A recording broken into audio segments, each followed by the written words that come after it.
think I got a shot at this. So what were you saying about 10 people dead? Okay, so where were the bodies exactly laying? Do you think there was like a feeling of alarm in the air? Do you feel like they were taken off guard? They didn't even know? It just seems kind of random, and considering what was going on in their lugs, it could just be gas, but there was a gun on the scene, which makes the... Oh, hello everyone! Welcome to my live stream. I hope that this is public right now. I have literally no idea, but I have a story for you all. So ever since this channel began, I have been doing like videos that have like 3 stories in them. We do 3 tales. And I'm really worried right now that nobody's coming. This was short notice though, so it just might be that. I'm hoping right now it's public. I put it on public. I know for a fact this time I put it on public. So hopefully I could go and check on that. But I don't want to leave you all and make you all like leave if you're actually watching. But it's on 0, so I'm a little worried. There's a way for me to check this real fast. Because I've done so many test runs with this. It should work. And like I said, this was short notice. I basically just kind of like put it down on Facebook a few times and hoped everybody would be there. I don't know what to do. There's 0 there. I'm a little afraid that no one's watching. Could I just get one person? I'm going to go. I'll be right back. How do I do this? Give me 10 seconds.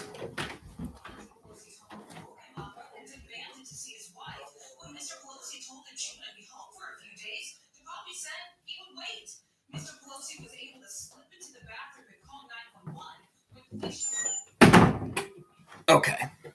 Anybody there yet? Okay, nope. I got to make sure that there's somebody here. I can't be risking this.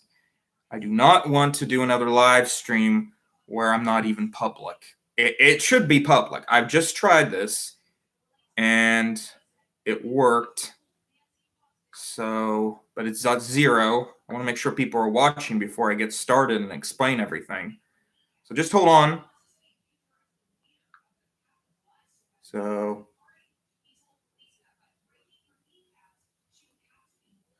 Is it working? It looks like it's working to me.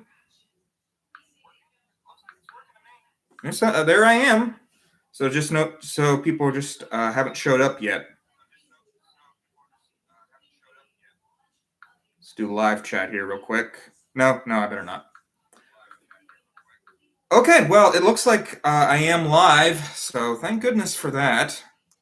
And I guess people just haven't showed up yet. Oh, well, that's me. That's actually me, and I will probably disappear here in a second. Okay, so this is live, and people can watch it later on. Thank you all for waiting that long. You could have just skipped ahead. But we are going to be telling 3 scary stories. This is a tradition that started way back, even before this channel began, on Facebook. When I was just in high school, I wrote down 3 stories, and then the next year I started my YouTube channel where I did 3 scary stories for Halloween, and I've been doing it ever since. It's not the most popular series I've ever done. I really shouldn't do it, but it's really the only tradition we've had for that long. And I found out just recently The Simpsons do a very similar thing with their Treehouse of Horror episodes. That was not inspired by that. It's kind of a tradition that's been around even before The Simpsons. That's what a lot of people don't realize. There have been like radio shows that done like 3 scary stories. And I don't know where I really heard about it. I think I just sort of made it up, to be honest, but I can't be 100% certain. But yeah, anyways, right now I am live, so it's just weird that no one showed up. I'm definitely live. It was on the phone, so there's no possible way that I am not live right now. Let me check again. Should I check again? I am at 0. Okay, we're going to start doing the scary stories at the 6-minute mark, because I just want to make sure one more time that I'm live, because that happened before. it was on there. I don't know how it could even be on there unless I am live right now. So there's a good chance that I'm live. Well, 6 minutes and 30 seconds we'll start. Just hold on because when you turn on your phone, it takes like 3 minutes for it to turn on. And you can hear my mom's voice in the background probably, but that's okay. It was short notice, to be honest. I'm not going to be mad if people don't show up. I just posted it on Facebook. I didn't really announce it very well. It's just one of those things that kind of came out of the blue. I wanted to do it, and I just decided to do it. Yeah, no, it's going on. It is going on. Yeah, it's going on. Okay, well then, I did say 6 minutes and 30 seconds. Maybe I just said 6 minutes. Why don't we just wait another 30 seconds and then we'll start and I will explain a little more about this. I guess I can go ahead and explain what it is a little more. So not only was this a tradition I had from the beginning of the show, but also I usually would do it in a way that was it made sense. Like I'd have it all scripted out.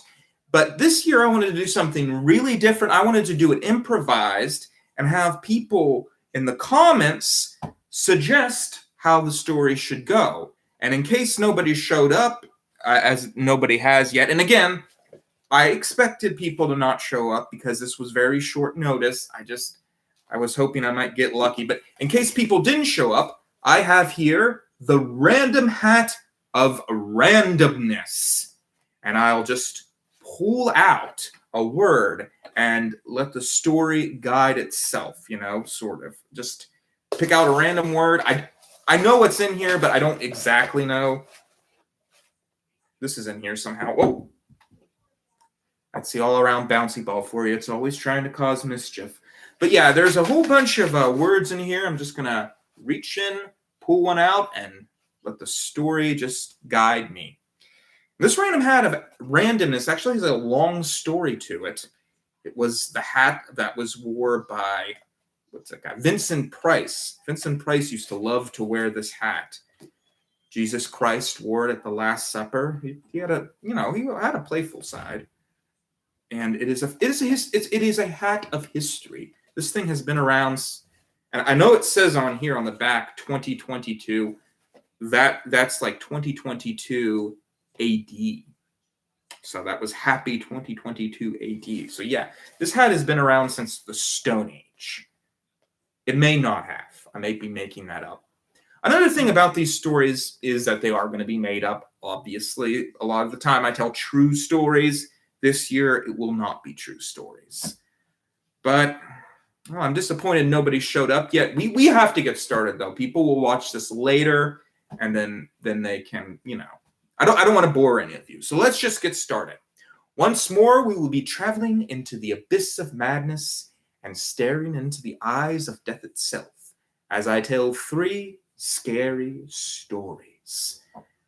And the first will be The Man in the Stars. Each minute, I will be picking out a new part to the story. And this is tale 1. So,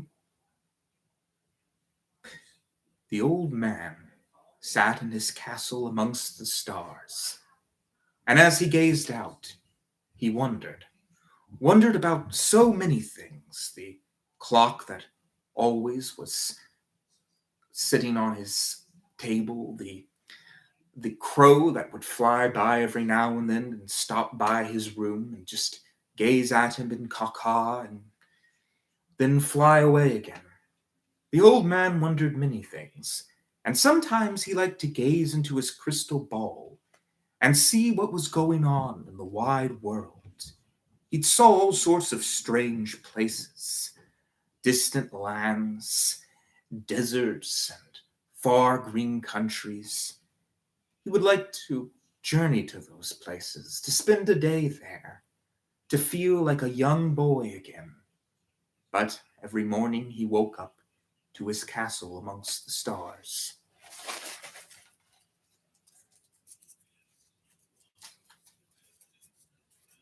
Smoke. The old man was sitting in his room, and he looked around and noticed that there was smoke surrounding him. He wondered what would be causing the smoke. Nothing had ever happened in his tower for years. He opened the door and began to walk down the stairs, which only led to a big wide room that he didn't like to go down because there's all sorts of sounds and shadows that would go across the walls, and it always sent a shiver down his spine. But as he went down, he saw at the bottom of the steps a huge dragon asleep. And the dragon had black scales, and its eyes were closed, but there was something about it that seemed familiar to him. "Hello," he said. "Wolf." The dragon opened its eyes. "Hello there, Emmett," it said. "I would like to introduce you to my friend." And a wolf appeared with pale blue eyes, and the wolf stared at him. "Hello, Emmett. I am the guardian of time, and this is the guardian of life. We have come to your castle as we believe you have been entrapped here by a very old spirit, a spirit that we have been at war at for centuries, and we wish to take you back to your own land and restore your memories." The old man couldn't believe what he was hearing. "You committed a terrible crime," said the dragon, "a crime that caused the death of thousands, and so you were sent here as punishment." "To a crime I can't even remember," said the old man. "Boots." "Go get your boots," said the dragon. And the old man, he ran up the stairs and he put on his boots, and he was so happy to finally have something be happening to him. And he wondered at what kind of crime he had committed and how it had caused the death of thousands and whether he had been justified. The old man did have some books in the back of his room, which he would sometimes read and would tell him all sorts of stories, although he had never been sure if any of them were real. But he put on his boots and his traveling garb and his backpack, and he ran back down the stairs to the dragon and the wolf, who were at that moment opening the portal. "Well," said the dragon, "are you sure you wish to leave?" The old man wasn't actually sure. He'd been living there for so very long. But finally he decided that he might as well go ahead and take a chance. He nodded his head. "Rock." And he walked with the dragon and the wolf into the next world, which was covered in rocks, rocks as far as the eye could see. He gazed around at the rocky terrain, and he said, "Well, what are we going to do here?" And the dragon said, "We are going to bring more people to your aid, people that will help us overthrow the old world, but it will take a long time, many millennium. This will not be an easy thing to do. But you wait here while we go ahead and bring other creatures to aid you." So the dragon and the wolf walked off, and the old man sat and he waited. Bear. And as he sat there, the dragon and the wolf eventually returned with a giant bear, another one of the old spirits that had committed crimes against the world. But anyways, the bear walked up, and the dragon and the wolf, and the dragon explained, "This bear is the bear of nature. And now that we are all together, we will begin to recreate the world that was torn apart because it was seen as sinful, a world that wasn't seen deserving of existence. And I suppose," said the old man, "that I represent something as well." Yes, said the dragon. You represent the most important thing.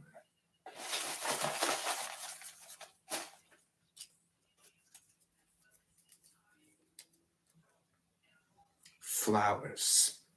You represent flowers. The old man smiled, the biggest smile possible, and said, Flowers? It's such a simple, silly thing for me to represent.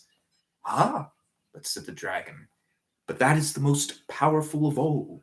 It is the small things, the seemingly unimportant things that sometimes bring the most beauty to the world. In some ways, you are just as strong as us, and in other ways, you are not. But what's important is that we cannot forget that even the most smallest and seemingly unimportant thing has a great deal of a role in this world. And so they began to recreate the world. And what a beautiful world it was, with all sorts of things, wild things, things you probably wouldn't like. But it was allowed to be brought to life.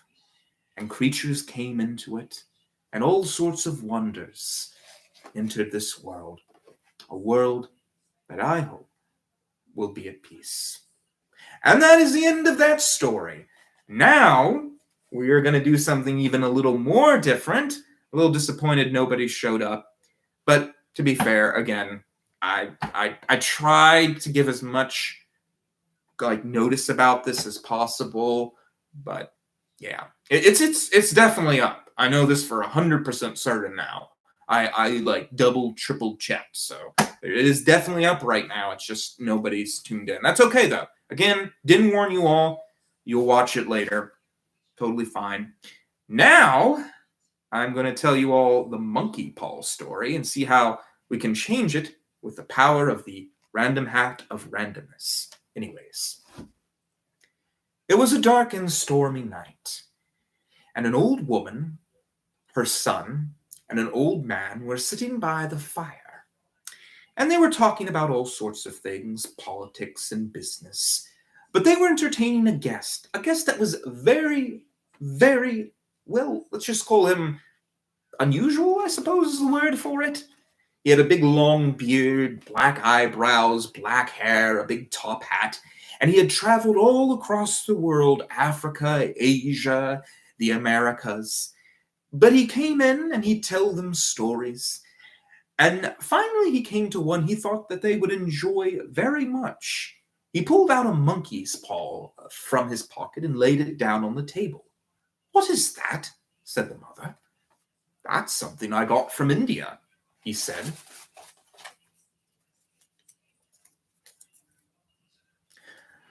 I got it from a cat.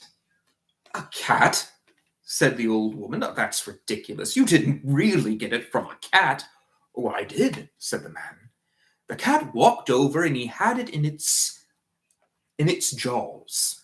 And I looked at it and I wondered about it, and I took it to a natural museum of history, and they said that this was the devil's hand, but that it had a great and extraordinary power. It could grant wishes, each finger, and every individual who uses it could have 3 wishes from it.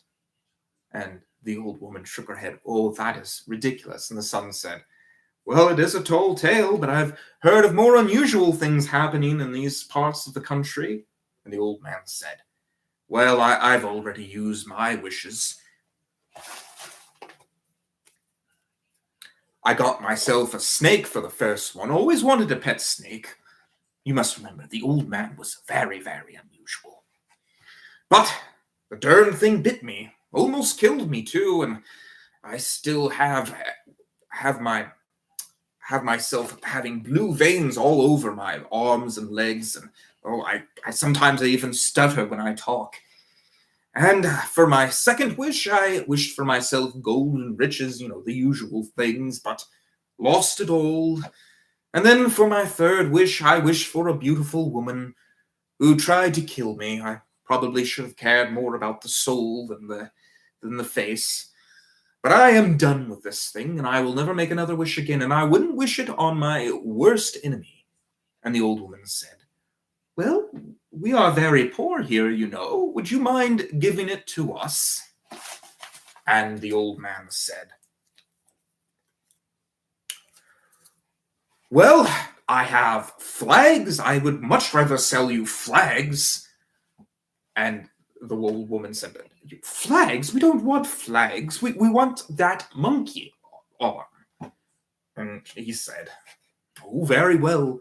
But don't say that I didn't warn you. Nothing but trouble comes from it. Oh, it gives you what you want, but there's always a price.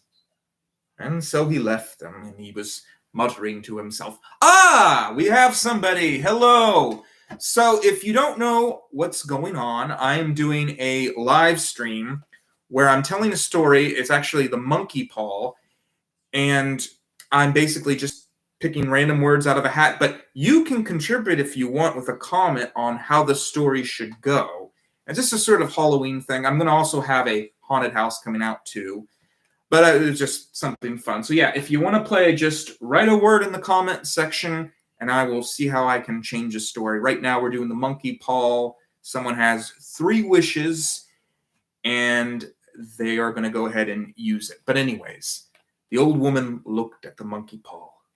Oh, what should my first wish be? What do you think, honey? And the old man and the father said, well, why don't we wish for a bee? And she said, a bee?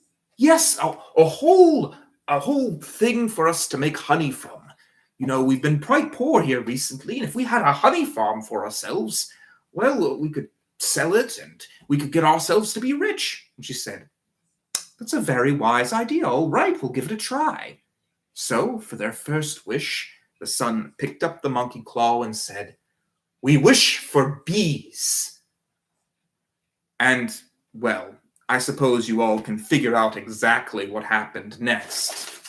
The bees were all over the place, and they began stinging them, and the whole house was covered in bees. And they all began to try to kill the bees, and they swatted them, but there was just too many of them. And the woman said, we didn't think this out at all. And the father said, no, we didn't. We'll have to use our second wish to get rid of the bees. All right, said the mother. Well, for the second wish, we'll wish for paper. And the father said, paper? Fly paper, so we can get rid of all these bees.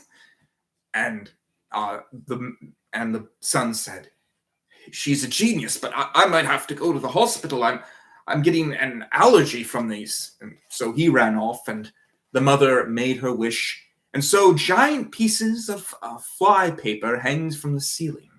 And it did indeed begin to catch the bees.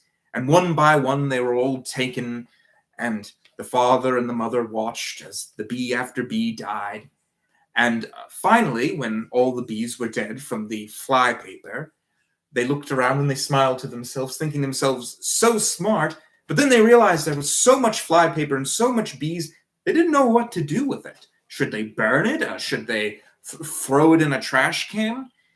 And they thought about it for a long time, and finally they decided that they'd just have to go into the woods and burn it all. But it was so heavy to carry. But as they were trying to carry the fly paper, they got word that their son had died. And the mother looked at the monkey paw. Oh, this wretched thing, it's causing so much trouble. And we can't even get rid of all this fly paper. We're going to go poor if everyone comes to our house and sees that there's a whole bunch of dead bees on fly paper here. It's going to disgust them, and we're never going to get a cent. The monkey paws outsmart us again. Let's make a third wish. So she thought really hard about it. She wanted to outsmart the monkey paw. And she said, let us wish for a motorcycle so that we can drive away from this place and never have to worry about all of this again. So the father thought that was a wonderful idea, and they wished for a motorcycle. And indeed, the most gorgeous looking motorcycle popped up. It was red, and she said, well, we can drive across the country and we can get over our son, living out our dream. They both got on the motorcycle and they started driving off. But as they were driving, they noticed that a biker gang was following them. And she said, oh no, and they stopped. And the big lead biker, the leader of the biker gang, he stepped out and he said, what are you doing in our territory? The penalty for this is death. We should kill you right now. And they all pulled out their knives, and the father and the mother tried to think of something to do to get rid of the biker gang. And then they remembered that they had a chunk of pie in the sidecar of the motorcycle. And so they pulled them out, and they started throwing the pies at the biker gang. And the biker gang began screaming. They weren't used to this 50s styles comedy. They were hard rock, heavy metal. So they all started running away. And the father and the mother, they giggled to themselves and said, oh, we didn't need the monkey paw at all. It only caused trouble. What we need is good old classic comedy. We need to laugh to get through our things. And so that is what they did. They became a stand-up comedy group. It was kind of hard after their son died, but, they figured it out. And in the end, it was realized that in life, you don't need a monkey paw. Flowers. Oh, well, we'll do that for the next story. All you need is to just, keep going. Now, for the third story, it's lucky that you all are here, because I wanted to do a story that was inspired by one of your comments. I was really hoping to do that. I didn't really have a plan if that didn't happen, but since we've got flowers as a suggestion, that's what we're going to do for the final tale tonight, tale number 3. It's almost done. We're doing flowers, a story about flowers. Gosh, this will be hard. Okay. A beautiful woman with black ebony hair and white skin as white as snow always loved to go to her garden and gaze at her beautiful flower that was bright red. Oh, the flower was so beautiful. For her, it represented everything in the world. She would go to it and she would water it. And she would often say that if that flower died, so would she. Well, many a man tried to suit her because she was just as gorgeous as the flower, but none were able to, because she wanted to spend so much time with her flower, and she didn't even really talk. She just sat around silently. Well, one day a man thought to himself that he might be able to get this girl to fall in love with him. And he sat for a long time in his farm, devising schemes in order to get the girl once and for all. And finally, oh, and by the way, for the person in the comments, you can comment at any time with a suggestion if you like, and I will do the word. And finally, the man decided that he would cover himself with mud, and he would sit in the garden, and he would watch the lady, and he would listen to her and see if he couldn't find anything out in order to get her to fall in love with him. So he covered himself in mud and just pretended to be like a hill out in the garden.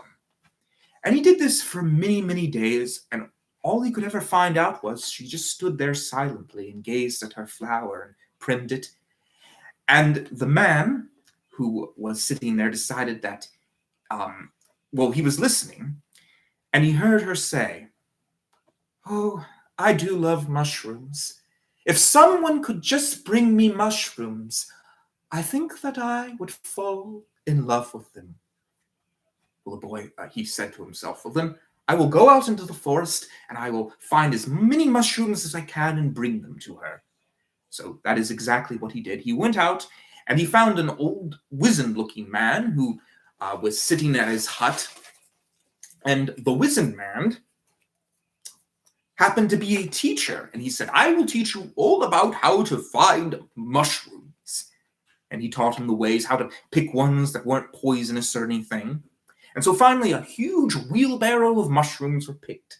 And the man went off with them, and he thanked the teacher, of course, because, that is the polite thing to do. But he went back to the lady, and he brought the mushrooms, and he said, "Here they are."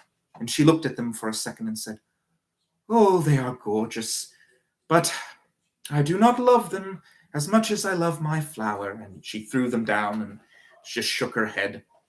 And he looked and he was like, "I don't understand." She said that she wanted a mushroom.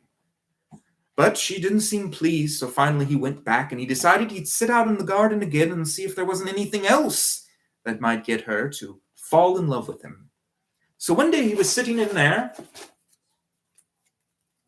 and she was sitting there, and she was sitting in there, and she said, "Oh, this house needs some work on it. It needs to be painted. It isn't anywhere near to being the most gorgeous house, not even as gorgeous as my flower." And the man listened, and he was like, "Well, then, I shall paint this house to be as gorgeous as that flower, and I shall find someone that can help me."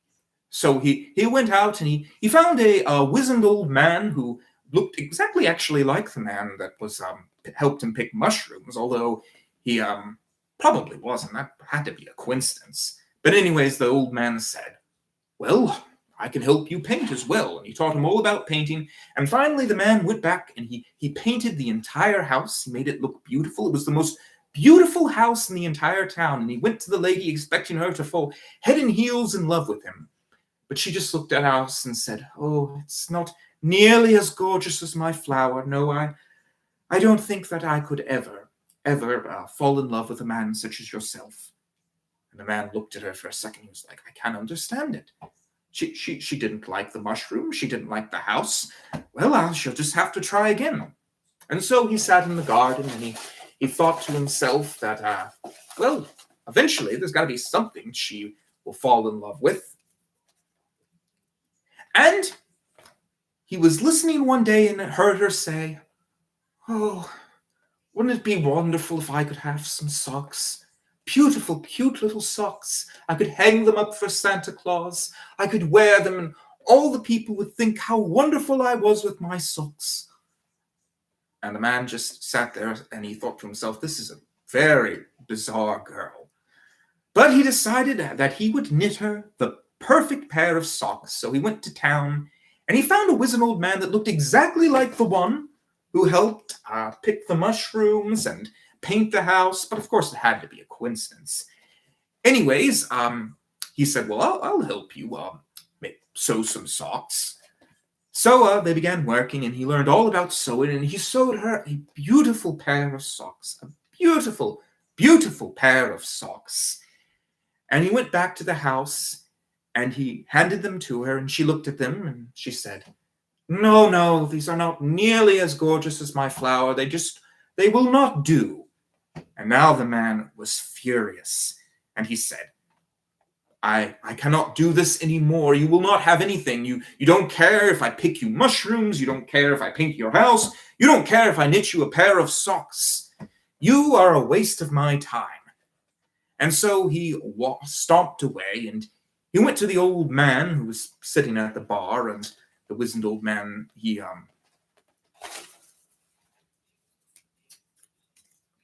was talking on his phone, because this actually was present time. I never said it wasn't. But he was talking on his phone, and the man said, "Can I speak to you for a moment?" And the old man said, "Oh, I'm sorry." And he continued speaking, and it turned out that he was speaking to his daughter, who was the lady who was in love with the flower. But anyways, the old man put down his phone, and the boy said, "You're that lady's father?" And he said, "Well, yes, I am." And he said, "Well, your daughter is absolutely mad. No matter what I do, no matter how beautiful of a thing I create, she is never satisfied." And the old man said, "Well, that was how she was raised, I'm afraid. After her mother died, she became infatuated with that flower, and she could never find anything that was any more beautiful. I'm afraid, boy, you shouldn't waste your time with her. She'll never love anything in this world like it." And the boy, he sat there thinking to himself, and he kind of felt sorry for the girl as he realized that what had happened to her was truly tragic. And he began to feel bad that he had even been so centered on himself to not even think that maybe she actually did have a reason for loving the flower as much as she did. And he thought to himself, well, I may not be able to give her a flower as beautiful as the one from her garden, but perhaps there is something that I could do. And he talked to the old man for a while, and he asked him how the mother had died. And the old man said, "Well, As a matter of fact, she was attacked by a flock of finches, and she was pecked to death. And the boy said, you can't be serious. No, she thought it would be funny to roll around in some tar, and then she accidentally tripped into a pile of seed, and then a whole bunch of finches came and attacked her. And the boy said, okay, well then I'll go out into the woods and I'll shoot all of the finches. So that is what he did. He went out into the woods and he shot all of the finches. And when he came back and told the girl about this, she looked at him for a moment and said, you're sick. What's your problem? I never blamed the finches. You killed all the finches in the world? He said, well, not the world, just, in the forest, probably the ones that killed your mother. And she said, oh, all right, well, that'll be fine. I'm already married to someone else, though. Well, that's all right, he said. I was just glad that I was able to help.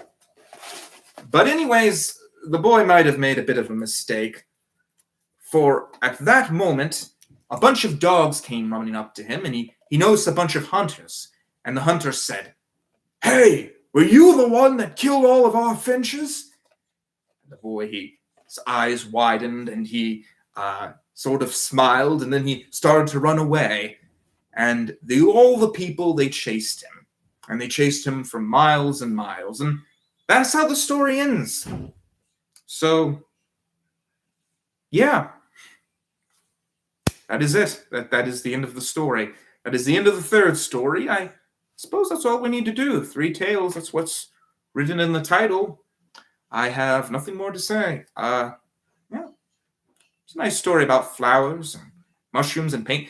I mean, they were pretty scary, you have to admit. I mean, that one with the monkey paw, maybe the one with the girl wasn't. That was some tale. All right, well, we got a positive comment. That's all that matters. Anyways, I'd like to keep going with this, but I'm actually doing a haunted house episode, and I wanted to go ahead and edit it out a little bit. I don't know if it'll come out tonight. It might come out tomorrow night. I hope it comes out tomorrow night, but there'll only be 2 videos this week, so it'll just be those 2. I hope you all understand. That was fun, though. That was a lot of fun. They were pretty crazy tales, and I'd like to do this again maybe next year if we had a bigger audience. This was fun. I like this tradition. But anyways, as always, we have traveled into the abyss of madness and stared into the eyes of death, and it is time to say sweet dreams and good night.